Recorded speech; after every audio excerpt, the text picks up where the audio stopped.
السلام عليكم، ان شاء الله تكونوا كامل بخير وبصحة جيدة. اليوم كيف رانا مع وصفة العيد، وراح نديرو الصابلي بذوق الشوكولا، وراح نديروه بقانا الشوكولا. طريقة سهلة بزاف بسيطة، والتزيين راح يكون سامبل كما راكم تشوفوا. نتمنى ان شاء الله تجربوا هذه الوصفة وتعجبكم. نروحوا مباشرة للمقادير. للعجين راح نحتاجو 250 غرام تاع مارغرين اللي تكون بدرجة حرارة المطبخ.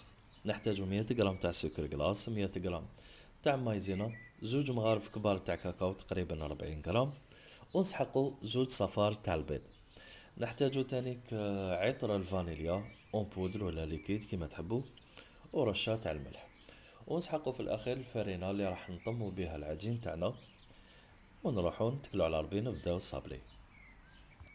هنا راني نطيب بلا طابلية، سامحونا. دونك راح ناخدو لا مارغرين ونحطوها في الريسيبيون تاعنا. راح نحتاجو 250 غرام اللي راح تكون لازم تكون طرية باش تساعدنا في الخدمة.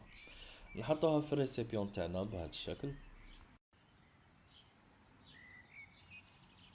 نضيفو عليها 100 غرام تاع سكر جلاس، نغربلوها من الأحسن. سكر جلاس اللي راهو يتباع شوية فيه المايزينا بزاف، دونك سي بور سا لازم نغربلوه من الأحسن. نضربها مليح حتى وين تمتزج هذيك لا مارغرين مع السكر جلاس. من بعد راح نزيد لها زوج صفار تاع البيض. هنا في هذه الوصفة الصابلي تاعنا راح يكون فريابل، راح يكون فريمون هش ويدوب في الفم. للناس اللي ما تحبش الصابلي بهذه الطريقة، راح يعوضوه زوج صفار بيض بحبة بيض كاملة، وراح يجيهم الصابلي حاكم روحه. مام في لاباط تاعنا راح تكون شوية صعيبة في التعامل معها، لخاطر مخدومة بالصفار برك. دوك نروحو معاها غير بالعقل. دوك نوريكم مام لي زاستيوس كيفاش نرفدوها وهي هكداك هشة. نعاود نضرب بالباتر بهذه الطريقة حتى تمتزج مليح المكونات. من بعد راح نزيدو المكونات الجافة، نزيدو عليهم مايزينا، نزيدو عليهم الكاكاو، نزيدو عليهم رشة تاع الملح مع عطر الفانيليا تقريبا ملعقة صغيرة. هكذا نخلط مليح.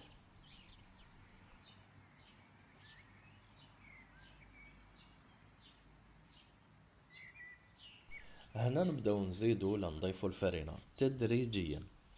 الفرينة ما عندهاش مقدار معين، نبقاو نزيدو غير بشوية حتى وين تنطم لاباط. وهنا تبعوا معايا واش راني ندير. راني جوست بلا ماريز قبل ما نبدا نجمع العجين بيدي. علاش؟ باش تدخل هذيك الفرينة وما نعجنش. لو كان نبدا من الاول نخلط باليد راح تتعجن هذيك لاباط وما تعطيناش نتيجة مليحة. فوالا. واذا استعملنا البيترا راح نستعملو لافي، تكون سهلة في الخدمة اكتر.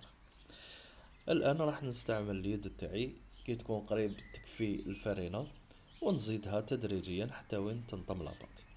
هذه هي لاباط تاعي، نحطها فوق سطح العمل ونفريزيها بهذه الطريقة واحد دو ا فوا هكذا حتى وين نضمن بلي الفرينة كامل دخلت مليح وما رانيش نعجن كامل.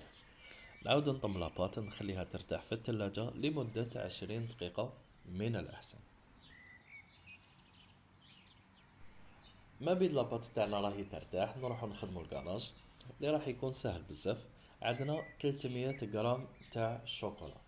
انا استعملت خليط بين شوكولا سوداء وشوكولا بالحليب، ونضيف عليها 250 غرام تاع كريمة سائلة. 250 غرام تاع كريمة سائلة. دونك الشوكولا راح تكون كتر من الكريمة باش تشد روحها كي نديرو البوشاج تاعنا. نخلطهم مع بعض وندخلها للميكرووند حتى وين تذوب هاد المكونات الشوكولا والكريمة يمتزجوا ويولوا خليط واحد. فوالا. هنا بعد ما دوبتها في الميكرووند كل 30 ثانية نحيها نعاود نحرك. هذا هو القوام اللي راح نتحصلوا عليه. نخليها ترتاح حتى تشد روحها، من بعد نوريكم القوام اللي راح تكون عليه باش نقدروا نشكلوا الوردة.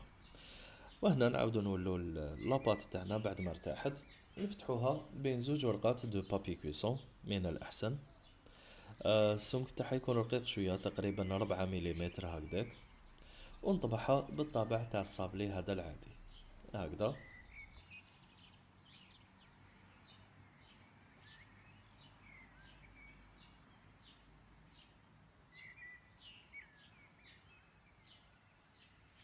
وهنا نجي ندير الحفرة اللي في الوسط. راح نستعمل هاد لومبورت بياس باش تكون الحفرة كبيرة والوردة راح تبان داخل الصابلي تاعنا.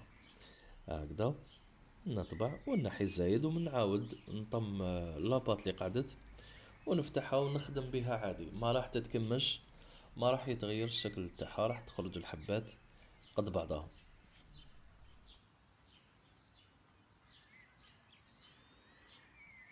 هنا كما قلنا في البداية لاباط تاعنا راح تكون فرية بالهشة، دونك ما نقدرش نتحكموا فيها مليح. من الأحسن ندخلوها هنا في هذه المرحلة الكونجيلاتور 5 دقائق 10 دقائق تشد روحها، ونحطوها ديريكتومون فوق لا بلاك اللي راح تدخل للفرن. واذا ما استعملناش الكونجيلاتور ناخدو الكوبات نرشوها بالفرينة ونرفدو غير بالعقل. بالنسبة للصابلي اللي فيه الحفرة في الوسط، اذا تخسر لكم الشكل تاعو نعاودو نرفدو لومبورت بياس ونعاودو نحركو حتى يعاود يولي للشكل تاعو بهذه الطريقة. من بعد ندخلها الفرن 180 درجة 13 دقيقة وتكون طابت، وهذا هو الشكل اللي راح نتحصلوا عليه. بالنسبة لهاد النقاط اللي راكو تشوفوا فيهم سي جوست طابي بيرفوري اللي استعملته باش عطاني هذا الشكل. بعد ما يبرد الصابلي تاعنا راح نلصقو بالمعجون ولا لاجولي، انا استعملت لاجولي، ونلصقوهم غير في الاطراف برك، في الوسط راح نديرو الكاناش تاعنا.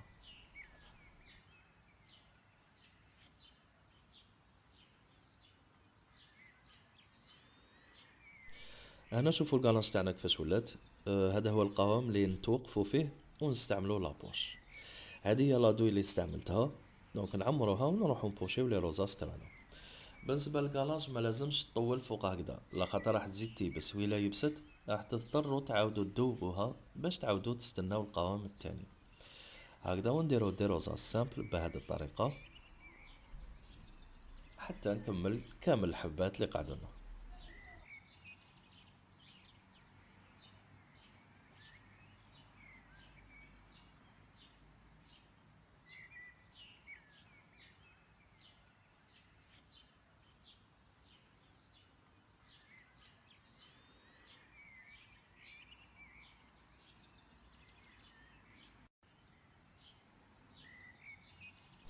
هذه هي الحلوى اللي خيرتها لكم لنهار اليوم، صابلي بوردة الشوكولا. بنين بزاف، سهل التحضير، ويمد تاني شكل شباب في الحلويات تاع العيد. اتمنى ان شاء الله تجربوا هذه الوصفة وتعجبكم. نتلاقى غدوة ان شاء الله مع وصفة واحدة اخرى من وصفات العيد، والسلام.